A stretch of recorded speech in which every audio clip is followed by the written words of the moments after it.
नमस्कार साथियों, स्वागत है आप सभी का आपकी अपनी पाठशाला पर। मैं हूं अंकित अवस्थी। आप हैं मेरे साथ में अंतरिम बजट पर जानकारी प्राप्त करने के लिए। बाय द वे, जिस अंतरिम बजट की हम जानकारी दे रहे हैं 2 फरवरी के दिन, वो 1 फरवरी के दिन लागू किया गया था, मतलब कि इसको जारी किया गया था। अब सवाल बनता है कि ये होता क्या है, अंतरिम बजट का मतलब क्या होता है, अंतरिम बजट पूर्ण बजट से अलग क्यों होता है, फिर इसको अंतरिम बजट 2024 क्यों कह रहे हैं। तमाम बातें हैं, पहले समझते हैं और बजट में खास क्या है वो भी समझेंगे। लेकिन इससे पहले ना, ये जरूर समझ लीजिए कि आफ्टर ऑल ये अंतरिम बजट कहा किसको जाता है, अदरवाइज उसके आपको यह सेशन किसी भी प्रकार का लाभप्रद नहीं रहेगा। तो पहले आप यह समझिए कि आपको मालूम हो कि इस बार के लोकसभा चुनाव अप्रैल मई के अंदर संभावित हैं। लोकसभा चुनाव का मतलब हुआ केंद्र सरकार का पुनः निर्वाचन होने वाला है। ऐसी स्थिति में इलेक्शंस होंगे और इलेक्शंस के दौर में आपको सरकार चलाते समय खर्चे पाने की आवश्यकता होगी।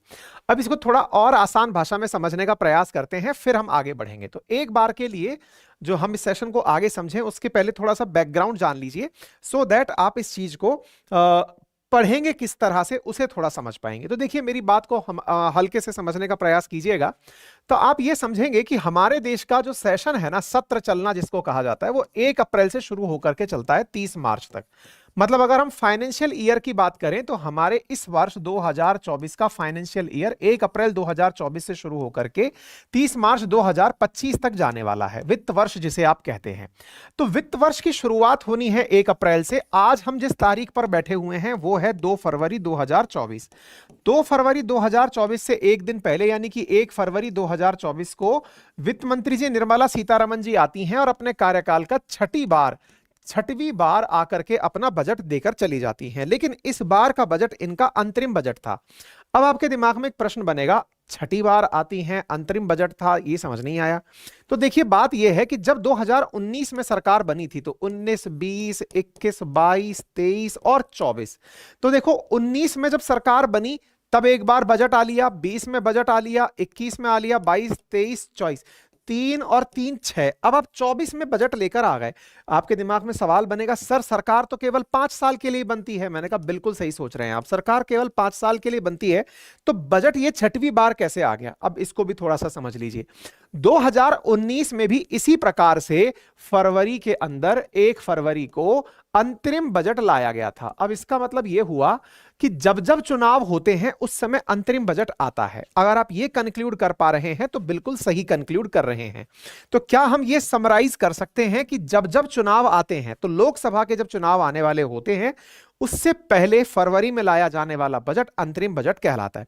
पर बोले सर मेरे को तो यही नहीं पता कि ये बजट होता क्या है, हम क्यों पढ़ रहे हैं, इसे क्यों जानना जरूरी है, इसके बारे में थोड़ा सा बता दीजिए। तो देखिए, भारत के संविधान के अंदर आर्टिकल नंबर 112 के अंदर कहा गया है कि भारत का मतलब वार्षिक वित्तीय विवरण है। ये वार्षिक वित्तीय विवरण को आसान भाषा में अगर मैं समझाऊं तो ये समझिए कि आपको अगर पिताजी ये कहें कि बेटा आपको ना इस साल में इतने पैसे खर्च करने हैं, तो आपने कहा कि पापा पिताजी पैसे खर्च करने हैं, इसका मतलब पैसे आप देने वाले हैं। बोले हाँ, पैसे मैं दूंगा, खर्च तुम्हें करने हैं। यानी अगर मैं आपकी जगह बात करूं कि आपको क्या करना है, तो आपके पिताजी का पैसा पता है कि आ रहा है और आपको पता है कि कहां खर्च करने हैं। आपको पढ़ाई पर खर्च करने हैं, कपड़ों पर खर्च करने हैं, आपकी घूमने पर खर्च करने हैं, आपको खर्च करने की जगह पता है। यानी कि आपसे पूछा जाए कि आपका 1 साल का बजट बताइए, तो आप बताएंगे कि मेरे को मेरे पिताजी की तरफ से 1 साल में 10,000 रुपया मिलेगा और मैं 10,000 रुपए को खर्च करूंगा। यानी एक व्यक्ति को अपनी आय और व्यय जब दोनों के बारे में पता हो तो उसे आप बजट की भाषा के नाम पर जानते हैं। ठीक है, ऐसे ही देश के अंदर होता है। देश के अगर वित्त मंत्री हमें आकर लोकसभा में यह बता दें कि हमें कहां से तो पैसा प्राप्त होने वाला है और कहां हम पैसा खर्च करेंगे, तो इसे बजट कहा जाता है। भारत के संविधान के आर्टिकल 112 के अंदर वार्षिक वित्तीय विवरण के नाम पर इसे बताया गया है। ठीक है साहब। अच्छा, तो इसका मतलब यह हुआ कि हमारे देश के अंदर आय और व्यय की जानकारी अगर हो जाए तो बजट की बात हो जाती है। बिल्कुल ठीक बात है साहब। अब फिर सवाल बनता है, तो बोले इसका मतलब हमें तो केवल आय और व्यय ही पता होना चाहिए। आय को हिंदी में आप कह सकते हैं प्राप्तियां, प्राप्तियां कह दीजिए या आय कह दीजिए, और दूसरी तरफ खर्चा कह दीजिए, खर्चा कह दीजिए। चलिए ये खर्चा हो गया, आय को खर्चा कह दीजिए या व्यय कह दीजिए। तो बोले सर एक बात बताइए, प्राप्तियां कहां से आती हैं। मैंने कहा प्राप्तियां भी 2 प्रकार की होती हैं। सर कौन कौन सी होती हैं। एक प्राप्ति होती है राजस्व प्राप्ति। राजस्व प्राप्ति का मतलब क्या होता है? वो प्राप्ति जो कि रिकरिंग बेसिस पर होती हो। राजस्व का मतलब हो गया रेवेन्यू, रेवेन्यू रिसीप्ट्स, प्राप्तियों को अंग्रेजी में क्या कहते हैं? रिसीप्ट्स। तो ऐसी रिसीप्ट्स जो कि रिकरिंग लेवल पर होती हो, रिकरिंग लेवल का मतलब जो हर साल होती हो, तो उन्हें हम रेवेन्यू रिसीप्ट्स कहते हैं। तो रेवेन्यू रिसीप्ट सर हर साल कौन सा होता होगा? हमने कहा जैसे टैक्सेशन है, आपका जो इनकम टैक्स हो गया जो हर साल आपका लग ही रहा है, हर महीने लग रहा है। इसी प्रकार से जीएसटी हो गया, प्रॉपर्टी टैक्स हो गया, या कस्टम्स ड्यूटी, जिनका फिक्स है कि हर साल जब माल आएगा तो लगना ही है। तो राजस्व के अंदर, राजस्व प्राप्तियों के अंदर टैक्सेशन से होने वाली प्राप्तियां हो गई। और दूसरी होती है पूंजीगत प्राप्तियां। पूंजीगत प्राप्ति का मतलब हुआ कैपिटल गेन्स, कैपिटल के रूप में जो प्राप्त होती हो। बोले जैसे मान लीजिए सरकार ने आज इसरो को इतने रुपए का काम दे दिया, या फिर ये समझिए कि सरकार ने 5G का स्पेक्ट्रम इतने करोड़ में नीलाम कर दिया, या सरकार ने रेलवे को इतने रुपए में डिसइन्वेस्ट कर दिया। ये सब चीजें किसमें आती हैं? जिनसे सरकार को पैसा प्राप्त होता हो लेकिन एक ही बार प्राप्त होता हो, तो उसे हम क्या कहते हैं? कैपिटल गेन कहते हैं। तो एक तो हो गया रेवेन्यू रिसीप्ट्स, एक हो गई कैपिटल रिसीप्ट्स। ठीक है। इसी प्रकार से खर्चे, खर्चे भी सरकार के दो प्रकार के होते हैं। कौन से? एक वो जो कि हर साल होने वाले हैं, दैट मींस रेवेन्यू, और एक वो जो कभी कभार होते हैं। रेवेन्यू का मतलब जैसे तनख्वाह पर, पेंशन पर, ब्याज पर, ये हर साल होने वाले खर्चे हैं। वहीं पर कैपिटल के नाम पर, जैसे मान लीजिए दिल्ली मुंबई एक्सप्रेस हाईवे बनना है, एक बार बन गया, ये थोड़ी हर साल उसी के ऊपर खर्चा करते हुए जाना है। एक बार बन गया, अगली बार कहीं हो सकता है किसी और पर खर्च किए जाएंगे। तो सरकार के खर्चे मेजरली दो भागों में बांटे जाते हैं, एक वो जो हर साल होते हो, और एक वो जो कि आप कभी कभार करते हो। तो खर्चों को भी दो भाग में बांट दिया जाता है। सामान्यतः यह माना जाता है जितनी प्राप्तियां होंगी उतने ही खर्चे होने चाहिए, यानी जितनी रिसीविंग्स हैं उतने ही अगर एक्सपेंडिचर्स हैं, तो बजट को संतुलित बजट कहा जाता है। लेकिन अगर खर्चे ज्यादा हों और प्राप्तियां कम हों तो इसे घाटे का बजट कहा जाता है।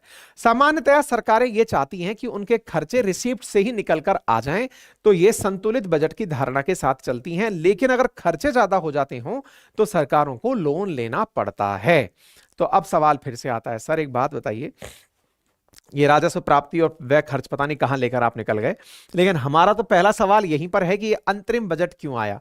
अंतरिम बजट क्यों आया? तो अब इसको ये समझ लीजिए कि सरकार को पता है कि अगर 2024 का चुनाव हुआ, सरकार जब नई वाली बनेगी, अगर मान लीजिए इस वाली सरकार ने पहले से ही डिसाइड कर लिया कि जो अगली सरकार बनेगी वो पैसे कहां खर्च करेगी और वो पैसे कहां से प्राप्त करेगी, तो क्या ये आने वाली सरकार के साथ इनजस्टिस नहीं हो जाएगा?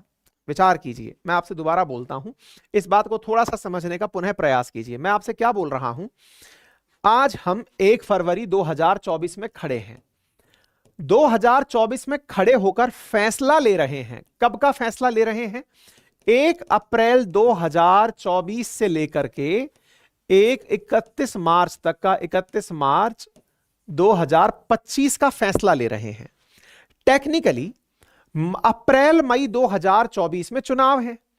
चुनाव होने के बाद में जब नई सरकार बनकर आएगी, मान लीजिए जून में या 15 मई के आसपास नई सरकार बनके आ गई, तो जून 2024 के बाद जो सरकार बनके आई वो कहां से पैसा प्राप्त करेगी और वो कहां पैसा खर्च करेगी? अगर ये फैसला 1 फरवरी 2024 को ही हो गया तो बेचारी ये सरकार नई वाली बनकर क्या कर लेगी?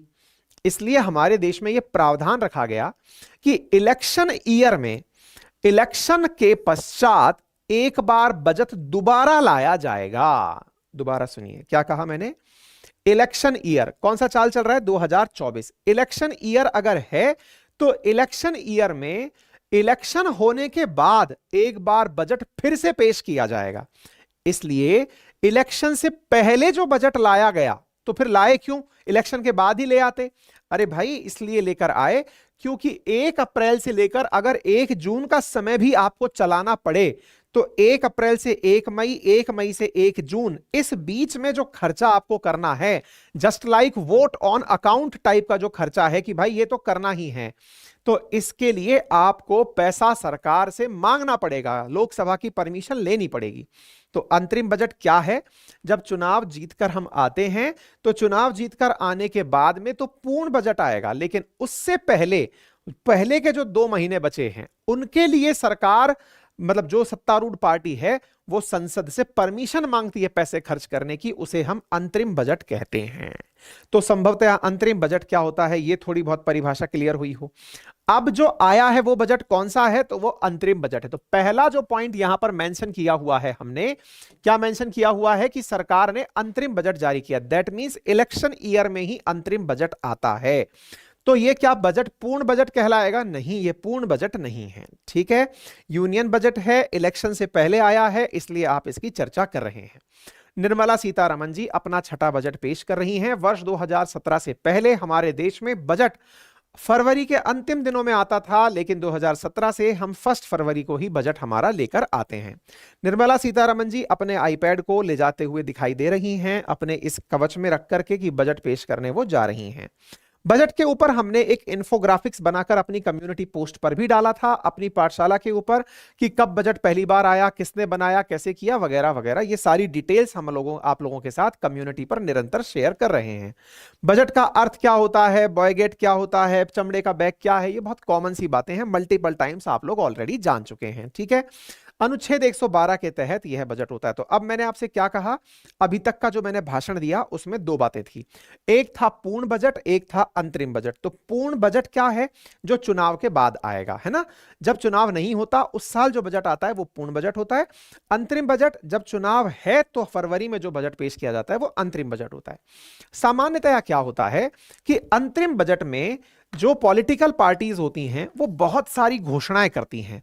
क्यों? ताकि चुनाव में उसका फायदा ले सकें।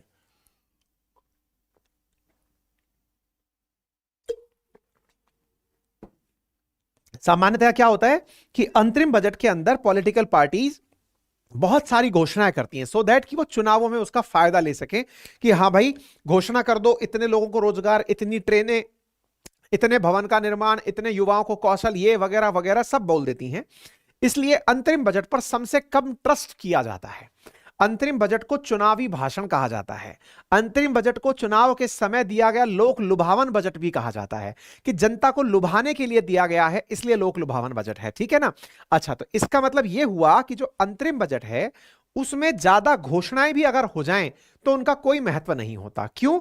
क्योंकि असल मायने में नई सरकार उन बातों को माने ये जरूरी नहीं है, क्योंकि नई सरकार आते ही अपना बजट फिर से पेश करती है। इस वजह से इन घोषणाओं का कोई मतलब नहीं रह जाता। असली मतलब कौन सा होता है? पूर्ण बजट से होता है। ठीक है साहब, बजट में क्या करना होता है, तो सरकार कहां से कमाएगी और सरकार कहां खर्च करेगी, ये पूरी जानकारी बजट के अंदर पेश की जाती है। क्लियर हो गया? तो अंतरिम बजट और पूर्ण बजट में अगर बेसिक अंतर ढूंढा जाए तो अंतरिम बजट एक अस्थायी व्यवस्था है जिसमें नई सरकार कार्यभार संभालने तक का सरकारी आय और व्यय को कवर किया जाता है। यही समझाया मैंने आपको। और पूर्ण बजट में क्या होता है? इसमें जब नई सरकार बन जाती है, एक पूरे साल का पूरा बजट इसमें बनाया जाता है। यह चुनावी वर्ष में 2 से 4 महीने की अवधि के लिए आता है, और यह वित्त वर्ष पूरे 1 साल के लिए 1 अप्रैल से लेकर 31 मार्च के लिए आता है। ठीक है? टैक्सेशन की अगर बात की जाए तो सरकार किसी भी बड़े नीतिगत टैक्स की बदलाव से करने से बचती है। क्यों बचती है? क्योंकि पता है कि गलती से अगर कुछ कह दिया, चुनाव में नेगेटिव असर पड़ गया, तो इसमें कोई भी बड़ी घोषणाएं नहीं होती हैं। और यहां पर नई नीति, नई नई योजनाएं, ये सब बताई जाती हैं। सरकार वोट ऑन अकाउंट में सिर्फ खर्च के लिए संसद से मंजूरी मांगती है, आय के लिए क्यों नहीं मांगती? क्योंकि पता है कि 2 महीने तो सरकार चलानी है, उसके बाद तो नई सरकार खुद से अपना देखेगी। ठीक है ना? तो कुल मिलाकर के ये बात आपको यहां पर समझ में आ जानी थी। प्रधानमंत्री जी ने बजट के बारे में भाषण दिया और जानकारी सारी प्रस्तुत की। निर्मला सीतारमण जी ने इस बजट को पेश किया और कहा कि यह सबका साथ, सबका विकास, सबका विश्वास के मंत्र पर हम इस बजट को पेश कर रहे हैं। इन्होंने बजट की मुख्य बातें बताते हुए कहा कि यह अपने आप में दिशा निर्देश बताता है। क्या बताता है? कि हम इस बार गरीबों पर, महिलाओं पर, युवाओं पर और फार्मर्स पर फोकस करके इस बजट को लेकर आ रहे हैं। इसमें 11,11,111 करोड़ का कैपिटल एक्सपेंडिचर किया जाएगा, क्योंकि हमने इंफ्रास्ट्रक्चर पर 11% कैपिटल इंफ्रास्ट्रक्चर के अंदर पैसा खर्च किया है। 11%, मैसिव इंक्रीज ऑफ 11%, यानी कि 11% की वृद्धि कर दी गई है पैसा खर्च करने के अंदर। टेक्नोलॉजी का भी उपयोग भरपूर मात्रा के अंदर डिजिटल पब्लिक इंफ्रास्ट्रक्चर के विकास के लिए किया जाएगा। साथ ही साथ high powered committee for extensive consideration of challenges arising from population growth and demographic challenges, कुछ ऐसी कमेटी बनाई जाएंगी जो कि मतलब पॉपुलेशन की वजह से जो एक्सपेंडिचर बढ़ रहे हैं उनके बारे में विश्लेषण करेगी। अच्छा साहब, अब अगर हम इस बात को समझने का प्रयास करें कि हमारे देश में जो बजट में बातें की जाती हैं वो दो बातें की जाती हैं। मैंने इतनी देर से आपको जो बातें बताई वो क्या बताई कि हमारे बजट में दो प्रकार की बातें होती हैं। किस किस की बातें होती हैं?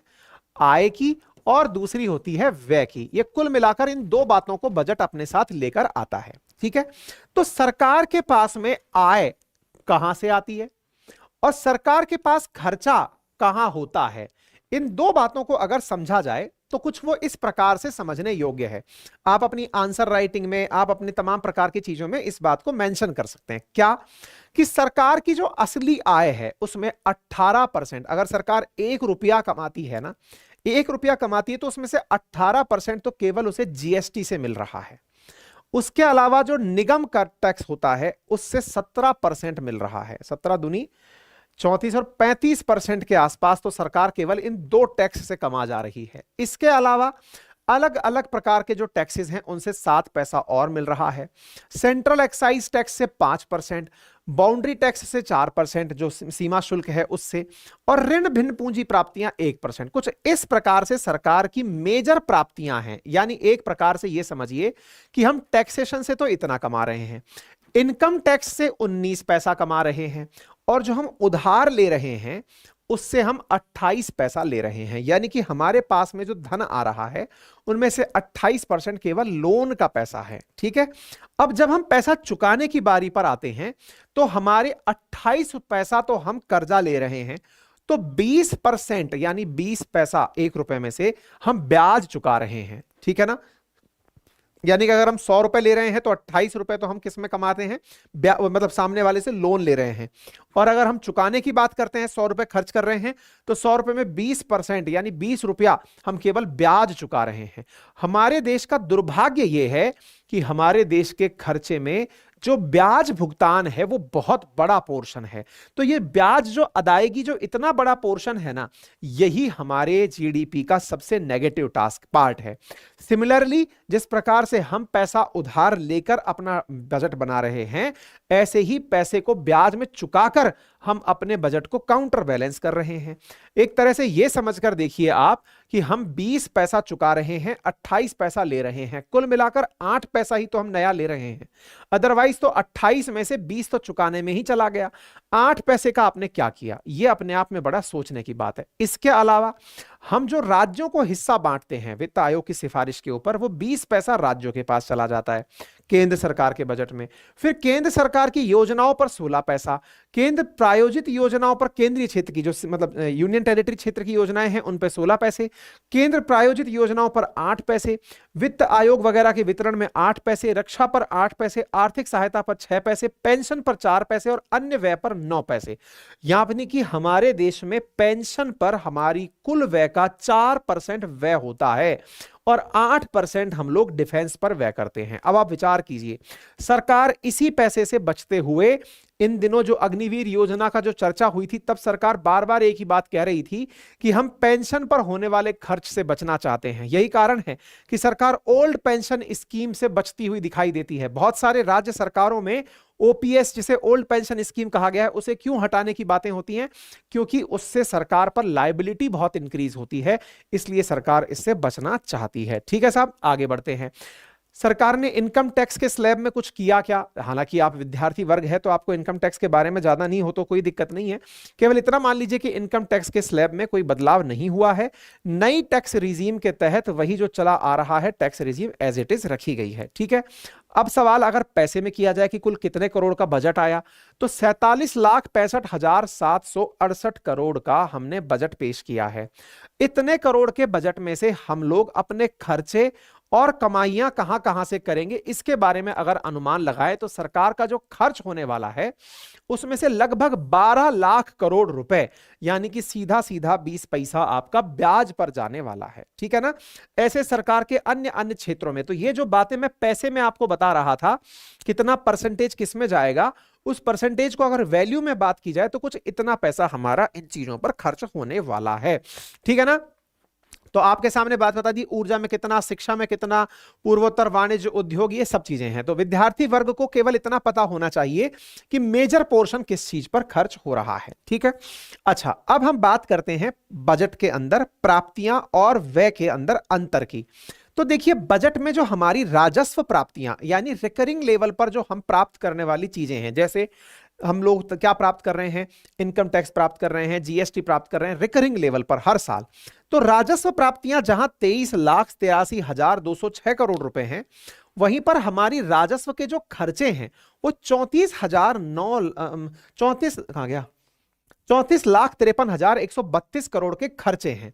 तो रिकरिंग लेवल पर हमारे हर साल होने वाले खर्चे ज्यादा हैं और आय कम है। तो खर्चा ज्यादा आय कम, इसे हम राजस्व घाटा कहते हैं। राजस्व घाटा क्या है?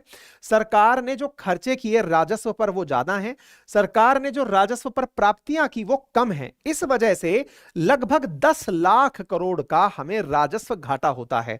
आप यहां पर देखें, राजस्व घाटा 10,69,926 करोड़ रुपए का हमें राजस्व घाटा हुआ है। अब ये अच्छी बात नहीं है, किसी भी देश के लिए राजस्व घाटा अच्छी जानकारी नहीं मानी जाती। क्यों? क्योंकि आपने ये नियमित रूप से आदत डाल ली है, हर साल होने वाली चीज है, और ये घाटा अगर आपको रहा तो इसकी पूर्ति के लिए आप क्या करेंगे? इसकी पूर्ति के लिए संभव है आप अपनी कोई वस्तु बेचेंगे, यानी कि आप कैपिटल गेन करेंगे, आप हो सकता है कोई डिसइन्वेस्टमेंट करें, हो सकता है आप कर्जा लें। यही कारण है मैंने आपको शुरुआत में दिखाया था कि हम 28 पैसे यानी 100 रुपए में से 28 रुपए हम लोन लेते हैं। तो लोन लेकर अगर राजस्व चलाना पड़ रहा है तो वो एक स्मार्ट मैनेजमेंट नहीं कहलाता है। ठीक है ना? तो ये जानकारी आपको यहां से पता होनी चाहिए। वहीं दूसरी ओर पूंजी की अगर हम बात करें तो सरकार 18 लाख रुपए पूंजियां प्राप्त कर रही है। पूंजी प्राप्त कर रही है, इसका मतलब समझिएगा, कैपिटल गेन प्राप्त कैसे करती है सरकार? घर के बर्तन बेचकर। अगर मैं आपसे यह कहूं कि भाई आपको ना पूरा धन इकट्ठा करना है, मैंने आपसे कह दिया 1 लाख रुपए आपको इकट्ठे करने हैं, आपको इस साल का टारगेट दे दिया। आपने कहा सर मेरी तनख्वाह तो 50,000 रुपए ही है। मैंने कहा कोई बात नहीं, मुझे 1 लाख रुपया चाहिए। अब कैसे करोगे? आपकी मर्जी। तो आपने क्या किया? आपने 50,000 रुपए तनख्वाह से निकाले और 50,000 रुपए की आपकी मोटरसाइकिल बेच करके आप पैसे ले आए। तो आपने रुपए तो 1 लाख इकट्ठे कर लिए, लेकिन क्या वो समझदारी है? आंसर है बिल्कुल नहीं है। क्यों नहीं है? क्योंकि अल्टीमेटली आपने अपने घर का एक संसाधन बेच दिया है। अगली बार आप मोटरसाइकिल नहीं बेच पाएंगे। आपके पास असल में प्राप्तियां कहां से होनी चाहिए थी? राजस्व से होनी चाहिए थी। वहीं पर अगर हम राजस्व की व्यय की बात करें तो सरकार ने मोटरसाइकिल बिकवा दी आपकी।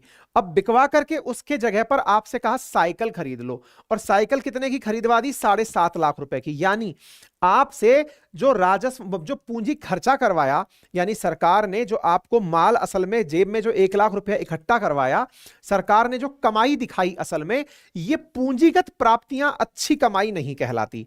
क्यों? क्योंकि ये डिसइन्वेस्टमेंट से आती हैं ये, या फिर अच्छा सरकार कई बार स्मार्टनेस इसमें क्या दिखाती है कि साहब हमने तो स्पेक्ट्रम की नीलामी करके पैसा लिया है, या फिर हमने तो अपने कुछ अधिकार प्राइवेट कर दिए हैं। अरे प्राइवेट का मतलब ही तो डिसइन्वेस्टमेंट है। अगर आप अपनी तरफ से एलआईसी का, ओएनजीसी का, एनटीपीसी का, भारतीय रेल का निजीकरण करते चले जाएंगे तो ये पूंजीगत प्राप्तियां आपको होने लगेंगी। पूंजीगत प्राप्तियां लेकिन परमानेंट नहीं है ना, अंत में इसका मतलब परिणाम बहुत बुरा होता है। तो सरकार की ये वाली प्राप्तियां जितनी कम हो उतना अच्छा है, सरकार की ये प्राप्तियां जितनी ज्यादा हो वो अच्छा है। वही दूसरी ओर सरकारी व्यय की अगर हम बात करें तो तनख्वाह पर खर्चा कम होना चाहिए और सरकार पूंजी निर्माण में पैसे ज्यादा खर्च करे। मतलब सड़क के निर्माण पर, हाईवे निर्माण पर, रेलवे के निर्माण पर, जहाजरानी मंत्रालय के विकास पर, शिक्षा के, जिनसे कि हम लोग इंफ्रास्ट्रक्चर डेवलप कर पाए। तो हमारे देश का दुर्भाग्य क्या है? हम पूंजीगत आय पर कम खर्च, मतलब जो हमारी प्राप्तियां हैं वो पूंजी से हो तो रही हैं, लेकिन हम कैपिटल निर्माण में कम पैसा खर्च कर रहे हैं। ये एक नेगेटिव एस्पेक्ट है हमारी इकोनॉमी का। उम्मीद है आप लोगों को यह बात समझ में आ जाए। ठीक है साहब, क्लियर हो गया? अब सरकार अपनी तरफ से पूंजीगत व्यय की प्रवृत्ति को बताती है क्या कि देखिए लास्ट टाइम के मुकाबले तो फिर भी हमने ज्यादा ही खर्च किया है। तो सरकार अपनी परसेंटेज में बताती है कि देखो साहब हमने पूंजीगत संपत्तियों के निर्माण पर इस बार तुलनात्मक रूप से ज्यादा पैसा खर्च किया है। खैर कोई बात नहीं, हम आपको ये बता रहे हैं कि ये संरचना रहनी कैसे चाहिए, पूंजी पर ज्यादा और राजस्व पे कम पैसा खर्च होना चाहिए। ठीक है, तो राजस्व घाटा जब हमारे होते हैं तो फिर हम पैसा प्राप्त कहां से करते हैं? मान लीजिए फिस्कल डेफिसिट हो गया हमारे पास, तो हम पैसा कहां से प्राप्त करेंगे? निश्चित ही सबसे ज्यादा हम पैसा प्राप्त करते हैं बाजार से उधार लेकर के, या हम आरबीआई से उधार लेकर के, या फिर राज्य भविष्य निधियों से उधार लेकर। उधार सरकार जनता से भी मांग सकती है और विदेशों से भी मांग सकती है। हालांकि समटाइम सरकार पैसा खुद से प्रिंट करके भी काम चलाती है, लेकिन वो अच्छी विधि नहीं कहलाती है, उसे इकोनॉमी की भाषा के अंदर बहुत बुरा माना जाता है। ठीक है साहब, रेलवे के अंदर कोई खास चीज हुई नहीं है। तो बजट के अंदर मुख्य विशेषताएं क्या निकल करके आई? देखिए, पहली बात, ये चूंकि अंतरिम बजट है इसलिए इस पर बहुत ज्यादा दिमाग लगाने की आपको जरूरत नहीं है। केवल इतना समझना है कि हाँ ये क्यों आया है, इतना ही पता हो तो पर्याप्त है। सरकार कह रही है कि 11% का इन्होंने इंफ्रास्ट्रक्चर पर पैसा ज्यादा खर्च किया है, तो वाह वाह। इसके अलावा 4 लोगों पर केंद्रित है, पुअर, महिला, किसान और हाँ इन 4 फार्मर्स, इन पर केंद्रित बजट है। तो इसके आधार पर बस आप इतना याद रख सकते हैं कि हाँ हमारा बजट इस प्रकार से। सरकार ने एक चीज और दिखाई है कि डॉलर के मुकाबले जो हमारी जीडीपी तुलनात्मक रूप से काफी अच्छे से आगे बढ़ रही है। तो गरीब, महिला, युवा और अन्नदाता पर फोकस करके यह वाला बजट लाया गया है। ठीक है, क्या कहा है? पिछले 10 वर्षों के दौरान सरकार ने 25 करोड़ लोगों को बहुआयामी गरीबी से बाहर निकाला है। जो मल्टी डायमेंशनल पॉवर्टी इंडेक्स है उसके अंदर हमने सेशन भी किया है, हालांकि अगर आपको याद हो कुछ दिन पहले हमने इसके ऊपर सेशन किया, 2 वीक पहले सरकार ने इस बात को अपने बजट में मेंशन किया है कि हमने 10 वर्षों में 25 करोड़ लोगों को मल्टी डायमेंशनल पॉवर्टी इंडेक्स से बाहर निकाला है। पीएम जनधन खातों के उपयोग से बैंक के खातों में 34 लाख करोड़ रुपए का प्रत्यक्ष हस्तांतरण हुआ, जिससे 2.5 लाख करोड़ रुपए सरकार की बचत हुई।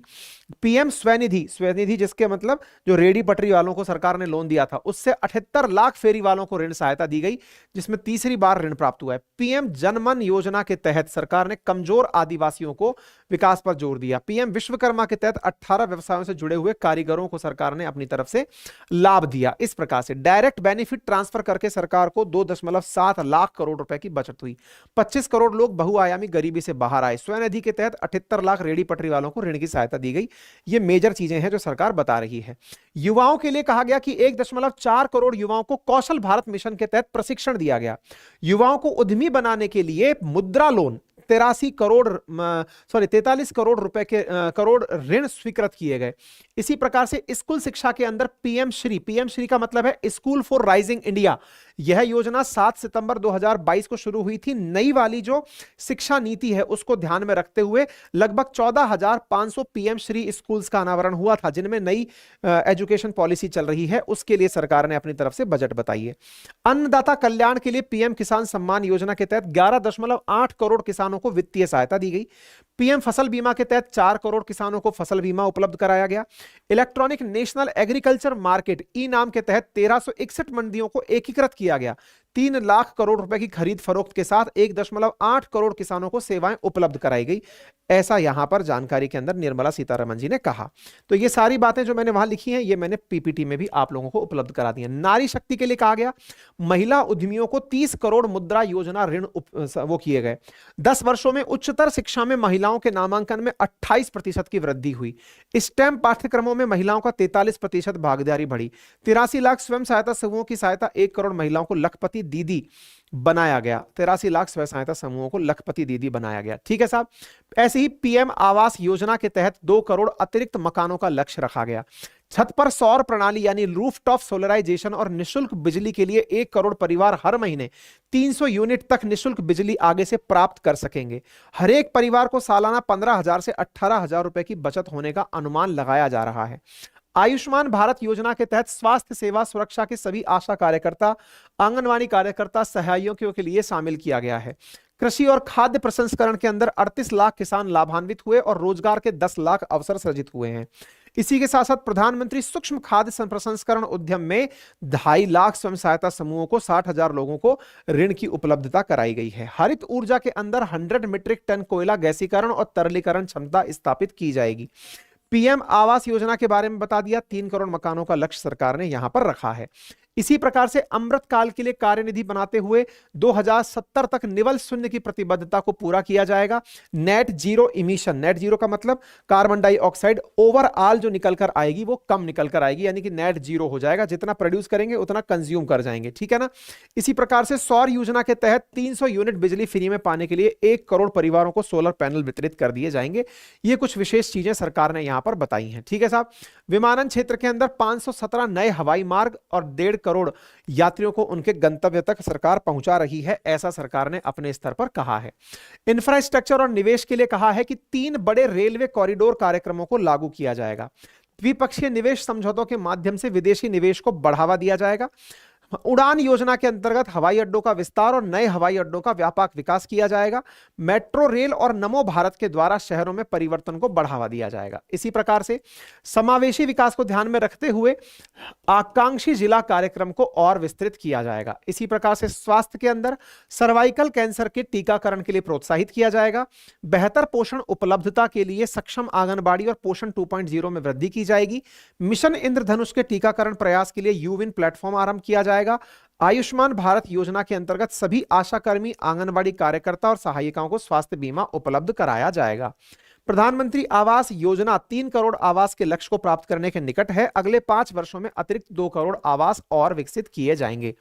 पर्यटन को बढ़ावा देने के लिए 60 स्थानों पर G20 की बैठक करके वैश्विक दर्शकों को भारत की विविधता दिखलाई गई। राज्यों को प्रोत्साहित किया जाएगा ऐतिहासिक टूरिस्ट स्थानों के लिए। विकास को बढ़ावा देने के लिए दीर्घ अवधि ब्याज मुक्त ऋण दिए जाएंगे। लक्षद्वीप सहित अन्य द्वीपों में पत्तन कनेक्टिविटी, पर्यटन अवसंरचना सुविधाओं की परियोजनाओं का आरंभ किया जाएगा। वही लक्षद्वीप जहां मोदी जी गए थे, वहां पर जो विकास कार्य होगा वो यहां पर बता दिया गया है। इसी प्रकार से अमृत काल के लिए कार्यनिधि तैयार की गई है कि हम अमृत काल को कैसे आगे बढ़ाने वाले हैं, ठीक है साहब। तो उम्मीद है कि आप लोगों को यह जानकारी अच्छे से समझ में आ गई। बाकी जो भी मतलब इन डेडिकेटेड लाइंस हैं वो मैं आपके पास में इसकी क्लास पूरी होने के बाद PDF के रूप में आपको PPT पे साझा करके उपलब्ध करा दूंगा, ठीक है।